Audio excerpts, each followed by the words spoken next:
everyone. I'm a little tired. I have real bad sinuses, so excuse me. I won't be long as Miss Brown. I try to be as expeditious as possible.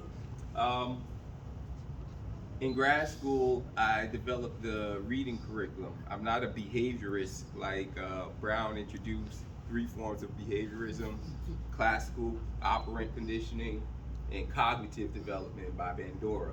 I'm what you call an innatist. Behaviorism believes that we as human beings, the mind is a blank slate, and whatever we have in the mind, we get from experience. And so the brain actually develops over time. And as we experience the material resource framework, the brain actually, as it develops, we develop different capacities, learning capacity.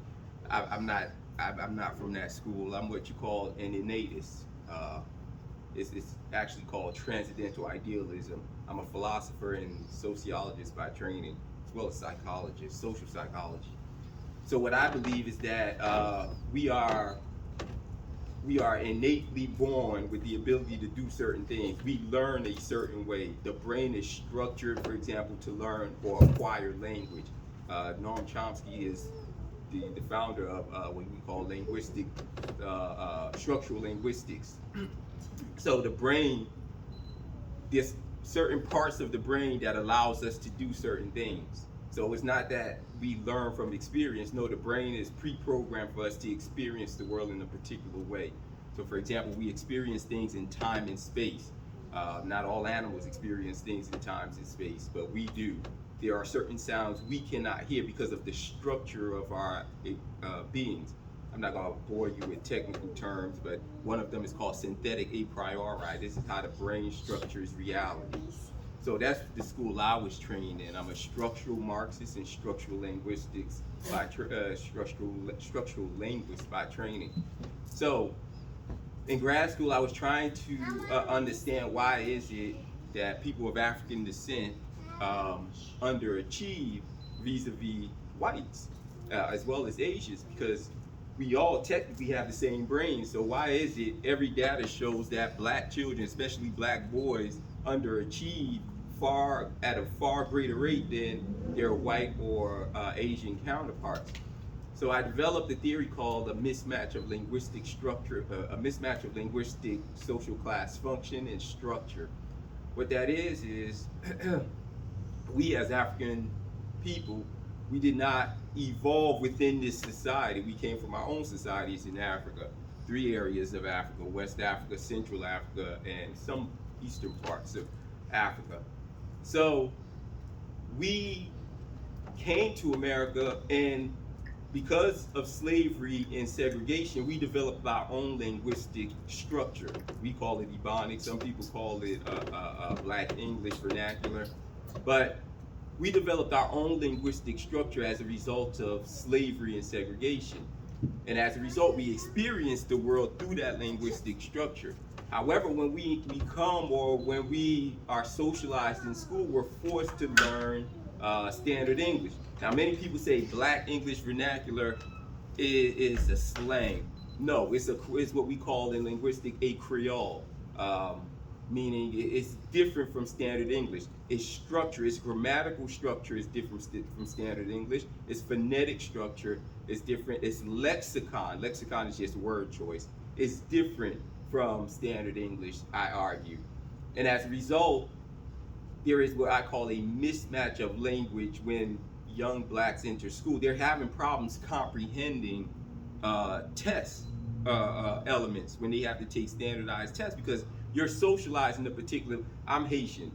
I know how to speak Creole. Many people say Creole is broken French. It's not. It's a distinct linguistic structure. If I did not know French and I tried to take a test in French, written in French, I would fail, because it's a different language from Creole. So what I argue first is that young blacks underachieve because they're actually, from kindergarten up to about 4th, 5th grade, they're actually having problems comprehending on standardized tests. So to resolve that issue, I argue we need to teach young blacks as though they're speakers of another language. So we have to teach them the grammar of the language. This is different from whole language. This is what we call a grammatical approach to language, teaching language acquisition. So we have to teach them as though they're speakers of another language, which means teaching them the rules of standard English. So I developed the reading books to do just that. There are about 7 books. Since you're dealing with students in K through 8, they'll never get past level 4. I use it when I teach at the university. I also use it for my students who, especially my African American students who have problems comprehending reading materials. I'll have them learn how to read standard English in my classes. So you'll probably, for the most part, use K through 1, 1 through 2 in advance. And as Ms. Brown was suggested, it's gold. The emphasis is on acquiring the rules and standard of standard English. So it's 4 books you probably use. If you need the 5th and 6th, that's available as well. You can Google it. You can Google my academic work as well if you want to go into details, some of the language of what I write on. And the second factor that I argue that blacks are underachieving is what I call a mismatch of linguistic social class function.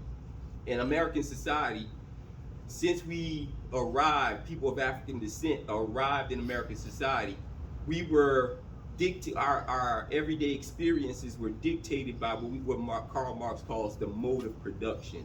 So for example, early on we were forced to work in agriculture as black people, working on the farms, etc. Then we went to what we call industrial production. Then we were entering what is called post-industrial society, post-industrial America. And what's happening in America, especially for young black boys, we're pushing them into certain social classes. For example, if you look at ESPN in 2000 did a study. They visited a classroom with 2,000 students, Asians, whites, and African Americans, mostly boys, and they asked all of them from ages 5 to about 14. They asked every single one of them what did they want to be when they grow up. The Asians, they said doctors, lawyers. The whites, they said same thing, firemen, doctors, lawyers. Every single black boy that was asked what did they want to do when they grow up, what do you think they said? Athletes or entertainers. Every single one. So we're telling our young black males that school is not important. They don't see themselves in academia. I didn't have my first black teacher until I was in high school. Mr. Hall, my law professor. I didn't have, in college I had more black professors, but many of my students when I was teaching at Bethune-Cookman, they never had black professors. So they didn't know blacks can go into certain professions because all they saw themselves as being overrepresented in athletics, entertainment, etc. So by middle school, most young black boys don't want to focus on education. Now what's happening, there's an interesting trend that's happening.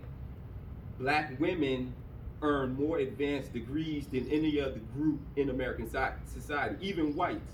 So what we have in America is a society where our black females are achieving academically superior to even whites, but yet black boys are underachieving academically.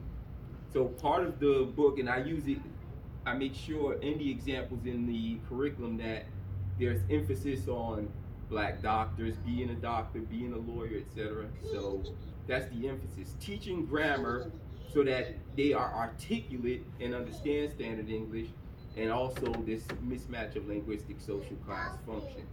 So I'm done. So thank you for using the curriculum. I wish you all success with the program. So if you have any questions for me.